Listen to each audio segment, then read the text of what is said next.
بخاری شریف کی روایت ہے، حضرت ابو ہریرہ رضی اللہ عنہ روایت کرتے ہیں، لما فتح خیبر اہدیت لرسول اللہ صلی اللہ علیہ وسلم شاۃ فیہا سم۔ حضرت ابو ہریرہ رضی اللہ عنہ کہتے ہیں کہ جب خیبر فتح ہوا تو رسول کریم صلی اللہ علیہ وسلم کی ایک یہودی خاتون نے دعوت کی، خود آئیں، بوڑھی تھی، خود آئیں، عقیدت کا اظہار کیا اور اصرار کیا کہ میری خواہش ہے کہ آپ میرے گھر کھانا کھائیں۔ رسول کریم صلی اللہ علیہ وسلم اپنی مروت کی وجہ سے انکار نہ کر سکے، آپ نے دعوت قبول فرمائی، آپ تشریف لے گئے کہ خاتون ہیں، بوڑھی ہیں، ان کے احترام میں ان کے گھر تشریف لے گئے، آپ کے ساتھ آپ کے چند صحابہ بھی تھے۔ دعوت میں اس نے بکری ذبح کی ہوئی تھی، بکری کے گوشت کا کھانا پیش ہوا، صحابہ کرام رضوان اللہ علیہم اجمعین آپ صلی اللہ علیہ وسلم کے ساتھ بیٹھے ہوئے ہیں۔ طریقہ تھا حضرات صحابہ کرام رضوان اللہ علیہم اجمعین کا کہ جب تک آپ شروع نہ فرماتے اس وقت تک وہ انتظار میں رہتے تھے۔ آپ صلی اللہ علیہ وسلم نے پہلا نوالہ لیا، آپ کے نوالے کے ساتھ ایک دوسرے صحابی نے بھی نوالہ لیا، آپ صلی اللہ علیہ وسلم نے نوالے کو منہ میں رکھا۔ اب نوالا ایسا کہ اس نوالے پہ دانت نہیں چل رہے، رک گیا، جیسے کوئی چیز ہے اور منہ میں جا کے رک گئی۔ آپ صلی اللہ علیہ وسلم کو بذریعہ وحی اطلاع دی گئی کہ اس کھانے میں زہر ملایا گیا ہے۔ آپ صلی اللہ علیہ وسلم نے فوراً وہ نوالا تھوکا اور صحابہ سے فرمایا کہ بھائی ہاتھ کھینچ لو، لیکن ایک صحابی جو آپ کے ساتھ ہی جس نے نوالا لیا تھا، وہ نوالا لے کے نوالا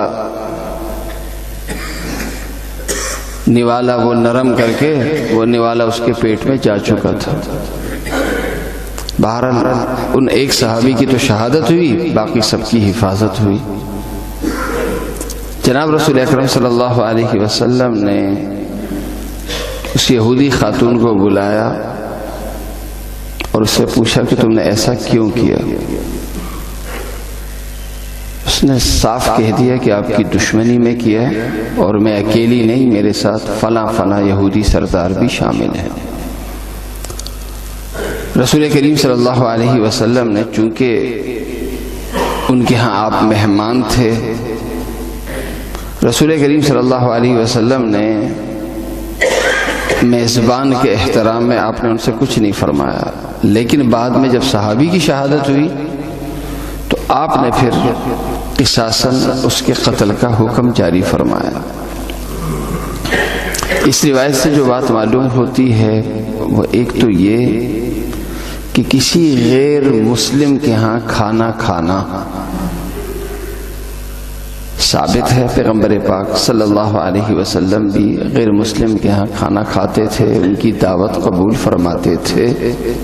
خصوصاً کھانا اگر ہمارے ہی قصائی کی دکانوں کا گوشت ہو پھر تو کوئی مسئلہ ہی نہیں، اور کھانا اگر چیز ایسی ہو کہ جس میں ذبیحہ کا کوئی تعلق نہ ہو پھر بھی ٹھیک ہے۔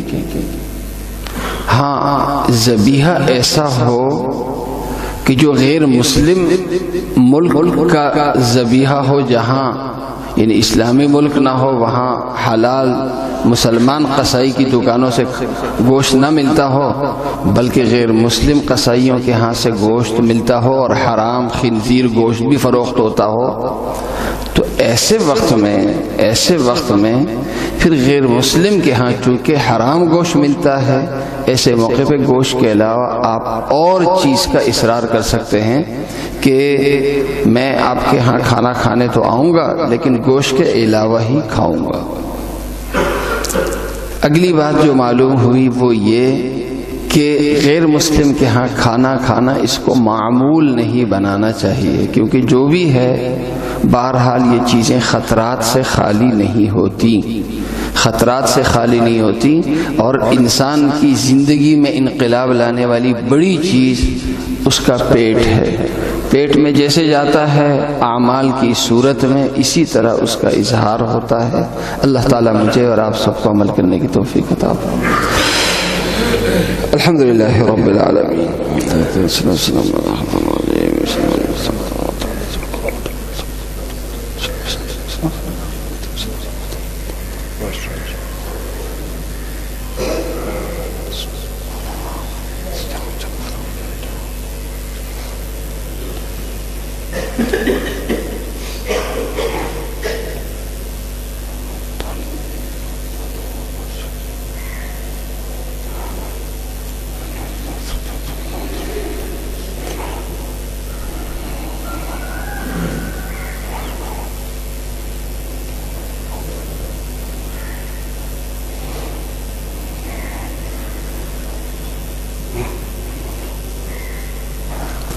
برحمتك يا ارحم الراحمين۔